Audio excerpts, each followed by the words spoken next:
وما بطنا اور جو چھپی ہوئی ہیں، والاسمی اور جو گناہ ہے، والبغی اور جو سرکشی ہے، بغیر الحق کی بغیر حق کے، وان تشرکو اور اگر تم شریک لاتے ہو اللہ کے ساتھ، ما لم ینزل نہیں اتاری گئی اس کے اوپر کوئی غلبہ، وان تقولوا اور کہو اللہ پر اور کہتے ہو اللہ پر، ما لا تعلمون جو تم نہیں جانتے، ولکل امت اور ہر ایک امت کے لیے اجل وقت ہے مقرر، فاذا جاء اجلهم اجلوں پر جب آئے گا ان کے اوپر وقت مقرر، لا یستاخرون نہیں پیچھے رہیں گے ایک گھڑی، ولا یستقدمون اور نہ ہی آگے جائیں گے۔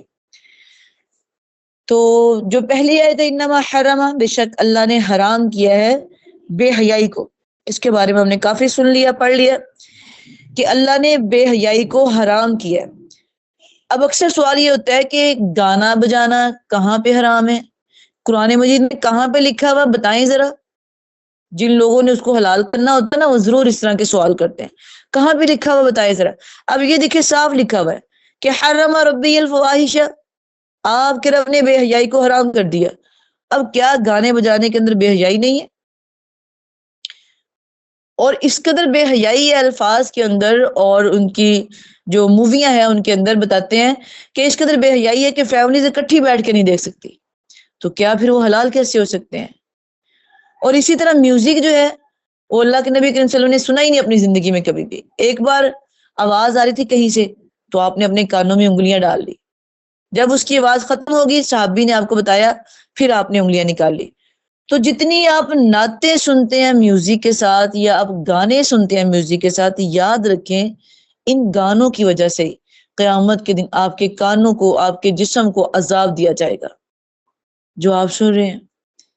ہاں اگر آپ نے معافی مانگ لی دنیا میں تو پھر اللہ معاف فرما دے گا۔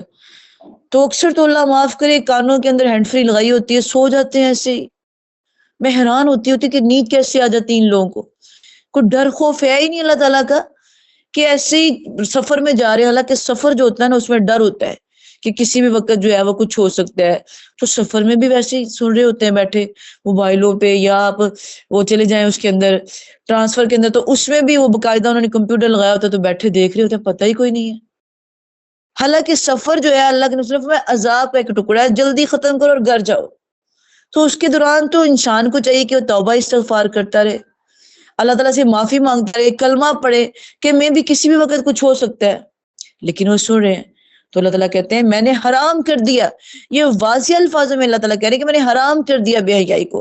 اور بے حیائی کی جو کمائی ہے نا، جیسے گانے بجانے کی کمائی ہے وہ بھی حرام ہے، موویز بنانے کی جو کمائی ہے، جب چیز ایک جو استعمال کرنی گناہ ہے، گانا گانا گناہ ہے تو اس کا بنانا بھی پھر گناہ ہے، اس کا سیکھنا بھی گناہ ہے، اس کا سکھانا بھی گناہ ہے، اس کے اندر جتنی اس کے اندر چیزیں آ جاتی ہیں وہ ساری کی ساری پھر گناہ ہو جاتی ہیں۔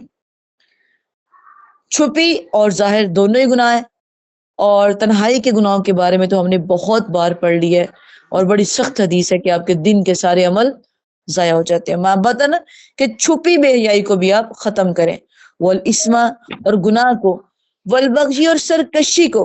اچھا اسم جو ہے نا وہ گناہ ہے جو ہم سے ہو جاتا ہے، اور بغش کیا ہے، سرکشی کیا ہے؟ وہ یہ ہے کہ آپ کو پتہ چل گیا کہ یہ کام گناہ ہے، آپ کو سمجھایا جا رہا ہے کہ یہ کام گناہ ہے آپ نہ کریں، آپ پھر کرتے ہو۔ اگلا دینا تھلے آنٹی مائک بند کر دیں، آپ پھر کرتے ہو وہ گناہ۔ جب آپ کو بتایا جا رہا ہے کہ یہ کام گناہ ہے، آپ کہتے کوئی بات نہیں معافی مانگ لیں گے، اسے کہتے ہیں سرکشی۔ آپ کو کہا جا رہا ہے کہ یہ کام دیکھیں نا، ابھی ہمیں پتہ ہے کہ یہ گناہ ہے لیکن پھر بھی ہم سے ہو جاتا ہے، یہ ہو گیا گناہ۔ اب آپ کر رہے ہیں، اس وقت آپ کہا جا رہا ہے یہ گناہ ہے، اب کوئی بات نہیں معافی مانگ لیں گے، آپ کو پتہ ہے کہ آپ کو موقع مل جائے گا معافی کا۔ اس سے بڑھ کے سرکشی کیا ہوگی کہ آپ کو پتہ بھی ہے اور آپ کو بتایا بھی جا رہا ہے، آپ پھر نہیں چھوڑے۔ اور دوسری بات جو اس کے اندر آ رہی ہے وہ یہ بھی آ رہی ہے کہ کسی کو ناحق ستانا، کسی پہ ظلم کرنا، آپ کو پتہ ہے کہ ظلم کرنا گناہ ہے، آپ پھر ظلم کر رہے ہیں اس کے اوپر۔ یہ وہ سرکشی ہے، یہ وہ ظلم ہے جو کہ قیامت کے دن جب تک وہ بندہ معاف نہیں کرے گا تو اللہ بھی معاف نہیں کرے گا۔ خدا را میں آپ کو بار بار کہوں گی کہ اگر آپ نے کسی کے ساتھ دنیا میں ظلم کر لیا ہے یا کوئی معاملہ کر لیا تو اسے دنیا میں معافی مانگ لیں، آپ کی عزت کم نہیں ہوتی۔ اگر ہمارا نبی، نبیوں کا سردار معافی مانگ سکتا ہے، لاسٹ ٹائم میں آپ نے کہا تھا کہ جس نے مجھ سے بدلہ لینا ہے مجھ سے معاف لے لے، میں قیامت کے دن نہیں دے سکتا، پھر ہم کیا چیز ہے؟ وَأَن تُشْرِكُوا، اگر تم اللہ کے ساتھ شریک ٹھہراتے ہو، یہ بھی بہت بڑا ظلم ہے۔ اس کے بارے میں آپ کو بڑی دفعہ سمجھا چکی ہوں کہ سارے گناہ آپ کے معاف ہو جائیں گے قیامت کے دن۔ جہنم میں بھی اگر آپ چلے گئے تو نکل آؤ گے آپ، جتنی دیر بھی رہو گے، جتنی دیر اللہ رکھتا ہے آپ کو، اس کے بعد آپ کو معافی ہو جائے گی، آپ جنت میں چلے جائیں گے۔ لیکن یاد رکھیں کہ یہ جو مشرک ہے نا، یہ کبھی نہیں نکلے گا۔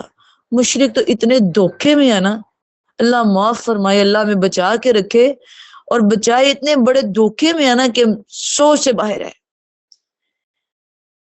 اور اس کی میں اکثر آپ کو مثال دیتی ہوتی ہوں کہ انسان نہیں برداشت کرتا کہ جو چیز میری ہے وہ کوئی اور لے، انسان نہیں برداشت کرتا کہ جو چیز میری ہے وہ کسی اور کے پاس جائے، خامن نہیں برداشت کرتا کہ اس کی بیوی کسی اور سے باتیں کرے، ماں نہیں برداشت کرتی کہ اس کی بیٹی کسی اور کو ماں کہے، تو اللہ کیسے برداشت کر سکتا ہے کہ بندہ اس کا ہو اور سجدہ کسی اور کو کرے؟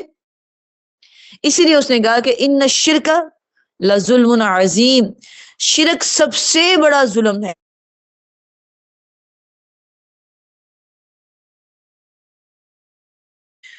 اور یہ بات کہی جا رہی کہ تم اللہ پر وہ بات کہتے ہو جو تم نہیں جانتے، کیا تمہیں نہیں پتا اللہ کا بیٹا کوئی نہیں ہے پھر اللہ کا بیٹا بناتے ہو؟ کیا تمہیں نہیں پتا اللہ کی بیٹیاں نہیں ہیں پھر بناتے ہو؟ پھر کہتے ہیں نبی صلی اللہ علیہ وسلم اللہ کے نور میں سے نور ہے، بھئی وہ بشر ہے، وہ کھاتے ہیں، وہ پیتے ہیں، ان کے بچے ہیں، ان کی بیوی ہیں، سال بعد ان کی ولادت مناتے ہو، کہتے ہیں آپ کو نور ہو۔ سوچنے والی بات ہے، سوچئے ذرا اس بات کو، زیادہ سوچئے کہ سال بعد ربیع الاول مناتے ہیں جشن، اور آل ٹائم آپ کو نور کہتے تو پھر نور ہے تو پھر ولادت کیسی ہے؟ حلیمہ کون تھی پھر؟ آمنہ کون تھی؟ اور کیا کہتے ہیں اس کے بعد جو حضرت عائشہ رضی اللہ تعالیٰ عنہ، حضرت حفصہ رضی اللہ تعالیٰ جو بیویاں تھی آپ کی، کہ یہ ساری کی ساری نور تھی؟ نور کے ساتھ تو بشر اٹیچ نہیں نہ ہو سکتا۔ فرشتے نور کے ہیں، نہ وہ کھاتے ہیں، نہ وہ پیتے ہیں، کچھ بھی نہیں کرتے، وہ نور کے ہے۔ آپ صلی اللہ علیہ وسلم جو ہے وہ بشر ہے، اور آپ کو قرآن خود کہتا ہے قُلْ إِنَّمَا أَنَا بَشَرٌ مِثْلُكُمْ، اے پیغمبر آپ کہہ دیجئے بے شک میں تمہاری طرح کا ایک بشر ہوں۔ تو اسے تمہاری طرح سے مراد یہ نہیں اللہ معاف کرے کہ جیسے ہم میں گناہ گار ہے، خطا کر ہے، ایسے ہی ہمارا نبی ہے، نہیں، جسمانی حساب سے، روحانی حساب سے تو آپ کا مقابلہ نبی نہیں کر سکے، نبیوں کا بھی آپ سردار ہیں۔ اللہ کے بعد اگر کسی کا درجہ ہے تو آپ صلی اللہ علیہ وسلم کا ہے، تو یہ جو بات کہنا یہ بھی بہت بڑا ظلم ہے۔ اس کے بعد اگلی آیت میں اللہ تعالیٰ کہہ رہے ہیں وَلِكُلِّ أُمَّةٍ